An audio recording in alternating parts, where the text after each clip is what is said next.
आप सबका आज के मनन में एक बार फिर से मैं आपका मित्र हार्दिक स्वागत करता हूं। मित्र, जैसा कि आप जानते हैं कि इन दिनों हम आत्मा का फल पर चर्चा कर रहे हैं। हमने कल बात की थी कि आत्मा का फल एक ही है जिसमें 9 गुण हैं, यानी fruit is one having 9 traits और एट्रीब्यूट्स। इसीलिए यह कहना सही नहीं होगा कि आत्मा के 9 फल हैं। 9, बल्कि ये कहना उचित होगा कि आत्मा के फल के 9 विभिन्न गुण हैं। मित्र, कल हमने ये भी विमर्श किया था कि अच्छा फल पाने के लिए अच्छा बीज होना चाहिए। अच्छा फल को पाने की पूर्व शर्त है कि बीज भी तो अच्छा हो। यदि बीज ठीक नहीं है या अस्वस्थ है तो कभी भी अच्छा फल नहीं मिलेगा, है ना। बीज बोने वाले के दृष्टांत का अर्थ समझाते हुए यीशु ने लूका 8:11 में इस प्रकार से कहा, बीज तो परमेश्वर का वचन है। So now it's very clear, ये बहुत साफ साफ है कि जो बीज है वो कुछ और नहीं लेकिन वो परमेश्वर का वचन है। तो अच्छा फल लाने के लिए बीज या परमेश्वर का वचन हमारे मनों में होना बहुत जरूरी है। तो अब आगे चलते हैं। अच्छी फसल या अच्छे फल के लिए बीज यानी वचन का होना बहुत ज़रूरी है, ये तो हमने समझ लिया। हमें प्रयास करना चाहिए कि जहाँ तक हो सके वचन से अपने हृदय को अधिकाई से भर लें। यही कारण है कि संत पौलुस ने कुलुसियों, जहाँ तक मुझको याद आता है 3:16, उसमें उसने इस प्रकार से कहा है, परमेश्वर के वचन को, मसीह के वचन को अपने हृदय में अधिकाई से बसने दो। तो बसने दें, ये सबसे पहली शर्त है अच्छा फल लाने के लिए। अब आगे चलते हैं। सिर्फ बीज अच्छा हो तो काम नहीं चलने वाला। ओके, अच्छी फसल के लिए अच्छा बीज तो चाहिए ही। और जहाँ तक बीज का सवाल है, बीज को यदि हम वचन कहें तो वचन तो हमेशा अच्छा ही होगा, लेकिन दूसरी शर्त यह है, बहुत इंपॉर्टेंट है, कि भूमि भी अच्छी हो। भूमि का अच्छा होना बहुत ज़रूरी है। उसका उर्वर होना, उसका उपजाऊ होना बहुत ज़रूरी है। आइए देखें कि वचन में भूमि किसे कहा गया है। वचन के अनुसार यदि बीज बोने वाले के दृष्टांत का आप अध्ययन करें तो आपको पता चलेगा, वचन के अनुसार भूमि मनुष्य के मन को कहा गया है। लूका 8 उसके 15 में लिखा है, पर अच्छी भूमि के वे हैं जो वचन सुनकर भले और उत्तम मन में भले और उत्तम मन में संभाले रहते हैं और धीरज से फल लाते हैं। मित्र, एक बात कहूं, हम कितना भी रोते रहें, उपवास करते रहें, प्रार्थना करते रहें कि हमें आत्मा का फल चाहिए, हमें आत्मा का वरदान चाहिए, लेकिन यदि मन या भूमि ठीक नहीं है तो कभी भी अच्छा फल नहीं मिलेगा। यीशु ने ऐसा नहीं कहा, यदि तुम मुझ में बने रहोगे तो बहुत से चमत्कार करोगे। नो, उसने कहा, यदि तुम मुझ में बने रहोगे तो बहुत सा फल लाओगे। तो मित्र, हम बात कर रहे हैं भूमि का अच्छा होना बहुत जरूरी है। आइए अब इसी बात को एक नए पर्सपेक्टिव में, एक नए संदर्भ में देखते हैं। जब आदम और हव्वा पाप में गिरे तो परमेश्वर ने उन्हें शाप देते हुए कहा था। उत्पत्ति 3 उसके 17 में लिखा है, भूमि तेरे कारण शापित है और वह तेरे लिए कांटे और ऊंट कटारे उगाएगी। मित्र, कुछ दिनों पहले हमने चर्चा की थी कि क्योंकि आदम मिट्टी से बनाया गया था या भूमि से निकाला गया था, तो जब भूमि को शाप दिया गया तो भूमि का शाप आदम पर भी ट्रांसफर हो गया या आदम पर भी आ गया, क्योंकि वो मिट्टी या भूमि से बना था। वचन में परमेश्वर ने कहा, भूमि अब तेरे लिए कांटे और ऊंट कटारे उगाएगी। और इसी प्रकार से आदम का मन भी, जो भूमि है, कांटों से भर गया। मित्र, मन की भूमि में कांटे, खरपतवार इत्यादि क्या हैं? ध्यान के साथ सुनिएगा। मन की भूमि में कांटे, ऊंट कटारे, खरपतवार इत्यादि क्या चीजें हैं? ये हैं मनुष्य के मन का क्रोध, ईर्ष्या, प्रतिशोध लेने की भावना, किसी से घृणा करना, किसी वस्तु का लालच, सब प्रकार के मनोविकार इत्यादि इत्यादि। ये सब मनुष्य के मन के कांटे और ऊंट कटारे हैं। हमारे मन की भूमि भी कांटे और ऊंट कटारे उगाती है।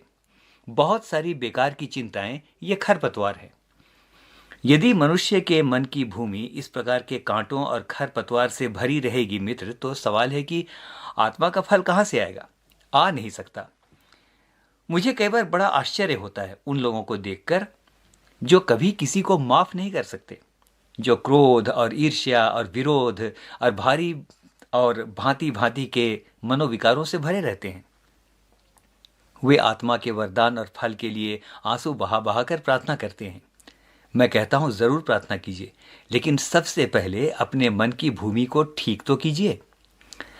अंदर के कंकड़ पत्थर, कंटीले पौधों को अलग कीजिए। मित्र, एक और बड़ी दिलचस्प बात आपके साथ इस समय करना चाहता हूं भूमि के बारे में। लेवी व्यवस्था 19:19 में लिखा है, बड़ा अच्छा लिखा है। देखिए, मैं आपके लिए पढ़ता हूं क्या लिखा है। लेवी व्यवस्था 19:19 यहां लिखा है, अपने खेत में 2 प्रकार के बीज न बोना। यानी अपनी भूमि में 2 प्रकार के बीज न बोना। मित्र, ये बहुत ही महत्वपूर्ण पद है। वचन साफ साफ कहता है कि यदि अच्छी फसल चाहते हो, अच्छा फल चाहते हो, तो अपनी भूमि में 2 प्रकार के बीज ना बोना। वचन का बीज भी बो रहे हैं, अहंकार और घमंड का बीज भी बो रहे हैं, स्वर्गीय बातों को भी बो रहे हैं और दुनियादारी भी बो रहे हैं। तो मित्र, ऐसा नहीं चलेगा, ऐसा बिल्कुल नहीं चलेगा। एक तरफ प्रेज द लॉर्ड, जय मसीह की, और दूसरी तरफ उसी जुबान से जिससे हमने प्रेज द लॉर्ड कहा, गालियां और निंदा और तरह तरह की हंसी ठट्ठा की बातें। तो ये 2 प्रकार के बीज नहीं चलेंगे, ये मन की भूमि को करप्ट कर देते हैं। तो मित्र, अच्छा फल या आत्मा का फल लाने के लिए मन की भूमि का साफ होना, सारे व्यर्थ के कंकड़ पत्थरों और कांटों और खरपतवार से रहित होना बहुत आवश्यक है। आइए अब अंतिम 2 बातों को देखते हैं जो एक अच्छी फसल या अच्छे फल को प्राप्त करने के लिए बहुत जरूरी होती हैं। भूमि और बीज के बाद अब 2 चीजें बहुत जरूरी हैं, वर्षा या जल और सूर्य का प्रकाश, या मैं ऐसा कहूंगा, वर्षा का जल या जल और सूर्य का प्रकाश। वर्षा का जल या जल क्या है? वचन के अनुसार आइए समय देखते हैं। जकरिया 10:1 में लिखा है, बरसात के अंत में यहोवा से वर्षा मांगो। यहोवा जो बिजली चमकाता है वह उनको वर्षा देगा और हर एक के खेत में हरियाली उपजाएगा। मित्र, यह जकरिया नबी के द्वारा उस समय कहा गया जब प्रभु की प्रजा गुलामी में थी। बरसात का जल या वर्षा का जल परमेश्वर की आत्मा को भी दिखाता है, और परमेश्वर की आत्मा या पवित्र आत्मा के द्वारा ही बेदारी आती है, इसी के द्वारा फसल उपजती है। मेरे मित्रों, तो ये हमने बात की वर्षा के जल की। अब प्रश्न है कि जल क्या है? जल कुछ और नहीं, आप जानते हैं, यीशु ने कहा, मैं जीवन का जल हूं। आइए अब अंतिम शर्त पर आते हैं जो अच्छा फल लाने के लिए बहुत जरूरी है, और वो है सूरज की रोशनी। आपको पता है मित्र कि बिना सूर्य के वनस्पति जगत पनप नहीं सकता। तो आत्मिक संदर्भ में इसे हम किस प्रकार से देखेंगे? अच्छा फल लाने के लिए सूरज की रोशनी भी तो चाहिए। तो आत्मिक रूप से इसे हम किस प्रकार से देखेंगे? मलाकी 4 और उसके 2 में इस प्रकार से लिखा है, तुम जो उसके नाम का भय मानते हो, तुम्हारे लिए धर्म का सूर्य उदय होगा। धर्म का सूर्य लिखा है, धर्म का सूर्य उदय होगा और उसकी किरणों से तुम चंगे हो जाओगे। मित्र, कौन सा ऐसा सूर्य है, कौन सा ऐसा धार्मिकता का सूर्य है जिसकी किरणों से हम चंगे हो जाते हैं? वचन कहता है, उसके मार खाने से, उसके क्रूसित बलिदान के द्वारा हम चंगे हुए। मित्र, यीशु को धार्मिकता का सूर्य कहा गया है जिसके द्वारा हम चंगे होते हैं। तो आइए अब आज के मनन को समाप्त करते हैं। आत्मा का फल चाहिए तो ये 4 चीजें अवश्य चाहिए। बीज यानी परमेश्वर का वचन, अच्छी भूमि यानी अच्छा मनुष्य का मन, वर्षा का जल या जल यानी पवित्र आत्मा, और धार्मिकता का सूर्य यानी स्वयं यीशु की संगति।